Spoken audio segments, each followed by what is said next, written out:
It's okay. Everybody needs a mental break at some point. If you've been studying for 6 hours, you need a break.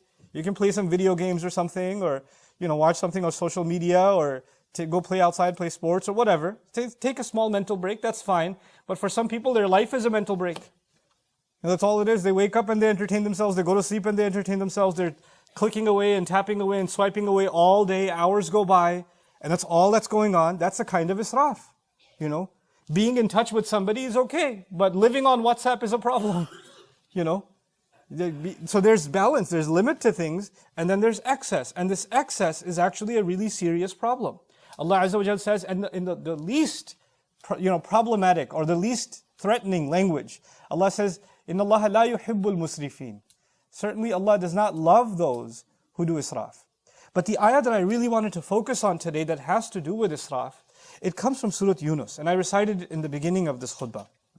And I'll address some of the other forms of israf as I go along, inshallah, too. But this ayah in particular, Allah describes a phenomenon that He's talked about in a few places in His book. He says, when a human being is hit with harm, when a tough situation falls on a human being, maybe it's a financial tough situation, maybe it's a health tough situation, maybe it's a family tough situation, maybe it's a spiritual crisis. It could be any sort of tough situation that falls upon a human being. What does he do? دَعَانَا لِجَنْبِهِ أَوْ قَاعِدًا أَوْ قَائِمًا.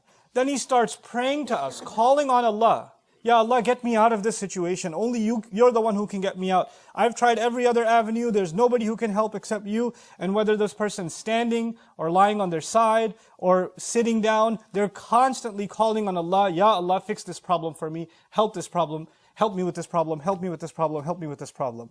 There's a desperation to turn to Allah on behalf of this person. فَلَمَّا كَشَفْنَا عَنْهُ ضُرَّهُ. And when we alleviate that difficulty from him, مَرَّ كَأَن لَّمْ يَدْعُنَا. And then he walks around like he never called us. إِلَى ضُرٍّ مَسَّهُ. He walks around as if he never called our attention to the harm that was messing him up, that was hurting him. So when you are in a trouble situation, then you're desperately calling on Allah. And when the problem is solved, then everybody goes back to normal. And we act like we weren't praying to Allah, we weren't desperate to Allah, there were no tears in our du'as. There used to be, but when that's gone, as if that relationship with Allah is pretty much over, I got what I needed, I can move on with my life now. And so, but what does this have to do with israf? But the way Allah ends this ayah is very particular. كَذَلِكَ زُيِّنَ لِلْمُسْرِفِينَ مَا كَانُوا يَعْمَلُونَ. That is how we have made for those who do excess, whatever they do has been beautified for them. Allah says that is how Allah has beautified their behavior of people who do excessive things. The ayah is unlocking a very profound secret about our lives.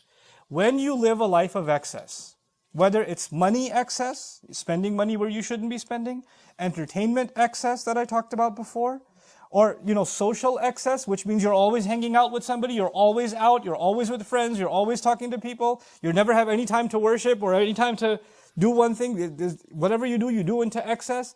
When you live a life like that, then you will fall into trouble. Then there is going to be hard times falling on you.